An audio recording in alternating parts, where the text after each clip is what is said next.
വരിഞ്ഞവിള രണ്ടും കൽപ്പിച്ചിറങ്ങിയിട്ടുണ്ട്. അരി തിന്നതും പോരാ, ആശാരിയെ കഴിച്ചതും പോരാ, പിന്നെയും നായ്ക്ക മുറുമുറുപ്പെന്ന് പറയുന്നത് പോലെയാ. സഭയെ നാറ്റിച്ചതും പോരാ, ചെയ്തത് മഹാഭാഗ്യമെന്ന് അവകാശപ്പെടുക. ഇപ്പോൾ കിടന്ന് മോങ്ങിയിട്ട് ഒരു കാര്യവുമില്ല. അതൊക്കെ പോട്ടെ. സഭ പുറത്താക്കിയപ്പോൾ കത്തോലിക്കരെ ഇളക്കിവിട്ട് ഓർത്തഡോക്സ് സഭയ്ക്കെതിരെ തിരിക്കാനുള്ള കുതന്ത്രം നടത്തുന്നു. ഇന്നലെ മുതൽ വീടിന്റെ മൂലയിൽ പുറത്തിറങ്ങാനാവാതെ കുത്തിയിരുന്ന് ആലോചിച്ച് ഫേസ്ബുക്കിൽ ഒരു പോസ്റ്റ് ഇട്ടു. ആ പോസ്റ്റ് ഒന്ന് കേൾക്കാം. ആഗോള വ്യാപകമായ കത്തോലിക്ക സഭ വേദവിപരീതികൾ ആണോ? ഓർത്തഡോക്സ് വൈദികൻ ഫാദർ വരിഞ്ഞവിള വേളാങ്കണ്ണി പള്ളിയിൽ വിശുദ്ധ കുർബാനയിൽ പങ്കെടുത്തത് ശരിയോ തെറ്റോ? ഓർത്തഡോക്സ് സഭയുടെ ഹൂദായ കാനോൻ 4-ാം അധ്യായം 3-ാം ഖണ്ഡികയിൽ എന്താണ് പറഞ്ഞിരിക്കുന്നത്? കത്തോലിക്ക സഭയെ ആക്ഷേപിച്ചത് ശരിയോ തെറ്റോ? പൊതുസമൂഹം ചർച്ച ചെയ്യുക. ഇതാണ് ഇന്ന് രാവിലെ വരിഞ്ഞവിള ചർച്ച എന്ന ഐഡിയിൽ നിന്ന് പോസ്റ്റ് ചെയ്തത്. അതിനിടയിൽ വന്ന ഒരു കമന്റാണ് രസം. താങ്കൾ മലങ്കര സഭയിൽ നിന്ന് ഒന്നൊഴിവായാൽ മാത്രം മതി.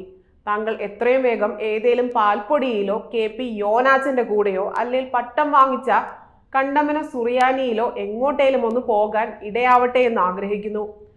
താങ്കളുടെ ഈ പോസ്റ്റിൽ തന്നെ വ്യക്തമാണ് മനഃപൂർവ്വം താങ്കളെ പറ്റി ഒന്ന് ചർച്ചയാക്കാൻ വേണ്ടി കാട്ടിക്കൂട്ടുന്ന കോപ്രായങ്ങളാണെന്ന്. ഇതൊക്കെ അഹങ്കാരവും വിവരമില്ലായ്മയും ഒരു അലങ്കാരമായി കൊണ്ടു നടക്കുന്നത് കൊണ്ടാണ്. ഈ കമന്റ് കണ്ടെങ്കിലും വരിഞ്ഞവിളെ അങ്ങ് വേറെ വല്ല പണിയും നോക്ക്. ഇതൊന്നും കത്തോലിക്കരുടെയോ മലങ്കര സഭയുടെയോ അടുത്തൊന്നും ചിലവാകില്ല. ഇനി താങ്കൾക്ക് മലങ്കര സഭയിൽ നിൽക്കാൻ പറ്റുമോ? ആ കമന്റിൽ പറഞ്ഞിരിക്കുന്നത് പോലെ വല്ല കൂലിപ്പണിയും എടുത്ത് ജീവിക്ക്.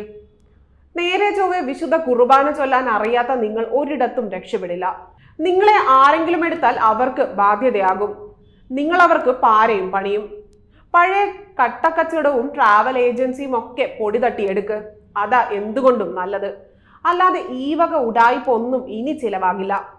അഞ്ചൽ പള്ളിയിൽ ഒരു മാമോദീസ ശുശ്രൂഷയ്ക്ക് പങ്കെടുത്തപ്പോൾ അവിടുത്തെ വികാരി പറഞ്ഞു, പോയി തക്സ വായിച്ചു പഠിച്ചു വരാൻ. അതൊക്കെ അറിയണമെങ്കിൽ സെമിനാരിയിൽ പഠിക്കണം, അല്ലെങ്കിൽ വൈദികരോടൊപ്പം തിരുമേനിമാരോടൊപ്പം നിന്ന് പഠിക്കണം.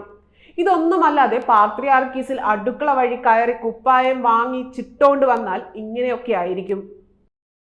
കൂടുതൽ വാർത്തകൾ ലഭിക്കുവാനായി ഈ ചാനൽ സബ്സ്ക്രൈബ് ചെയ്ത് ഫോളോ ചെയ്യുക.